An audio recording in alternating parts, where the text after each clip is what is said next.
Olá, vamos falar sobre vetores, tá? O que são esses vetores? O vetor é uma variável que pode conter várias constantes do mesmo tipo. O que quer dizer isso? Quer dizer que quando eu crio uma variável do tipo vetor, ele vai se dividir em várias outras variáveis. Então, eu posso dizer que quando o vetor ele é declarado, ele reserva uma parte e divide essa parte em outras partes. Então, por exemplo, a variável v, vetor de 1 a 5, que vai receber o tipo numérico.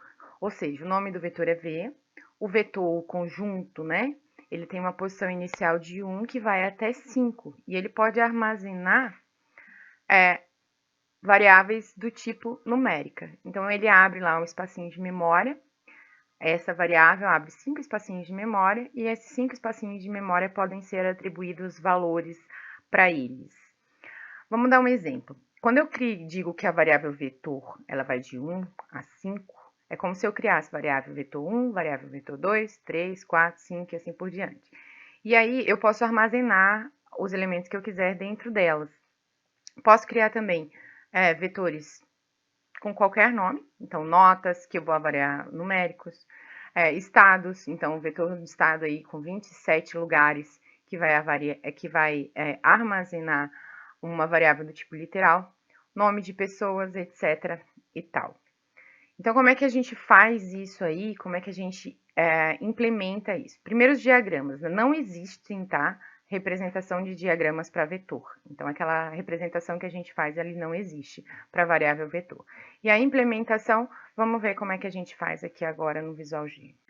Então, vamos lá. Como é que eu faço isso? Como é que eu implemento, então, esse vetor, né? Essa variável do tipo vetor aqui no Visual G. Vamos usar o mesmo exemplo que a gente estava usando lá na explicação. Então, eu vou usar uma variável v, que ela vai ser do tipo vetor, né? E esse vetor vai ser de 1 até 5 de inteiro, ou seja, do tipo inteiro.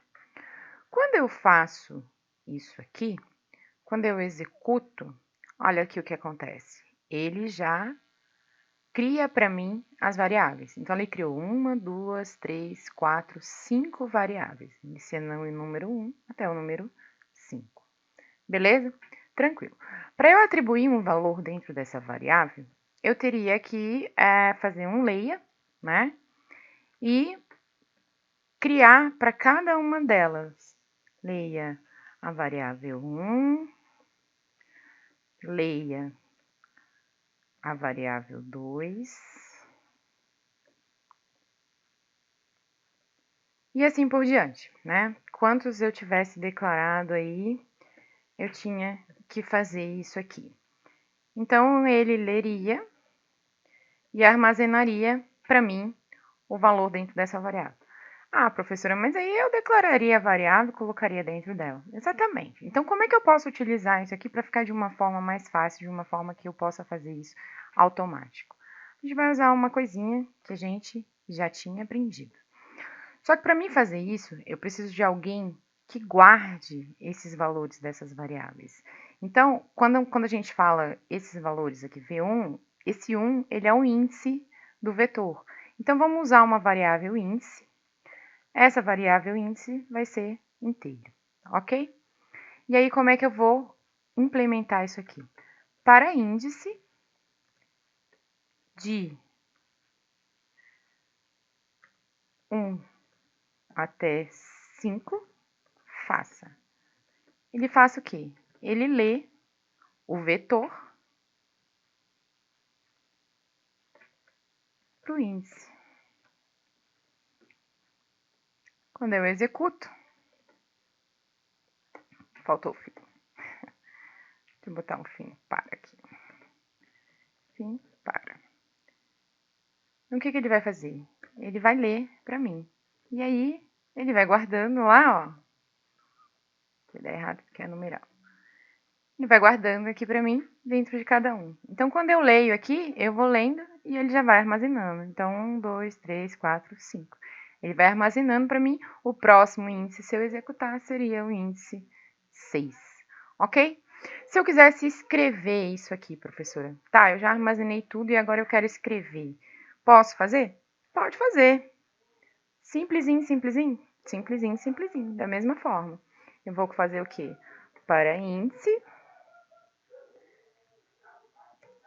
de 1 até 5, ele faz o quê? Ele escreve o índice. V, índice. Enfim, para. E ele vai escrever para mim. Então, eu vou colocar para guardar. Ele vai guardando lá. E depois ele escreve 12, 23, 34, 56, 6. Ele vai fazer a mesma coisa e escrever para mim.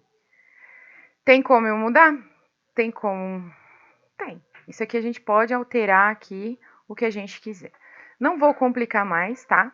Depois a gente vai falar como é que a gente consegue acessar cada um desses, como é que a gente pode excluir apenas um.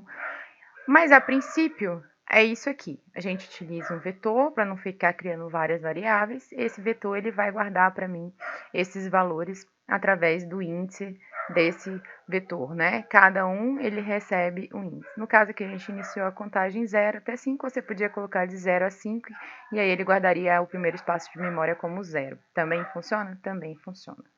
Ok? Por hoje é só. A gente fica por aqui. Até a próxima.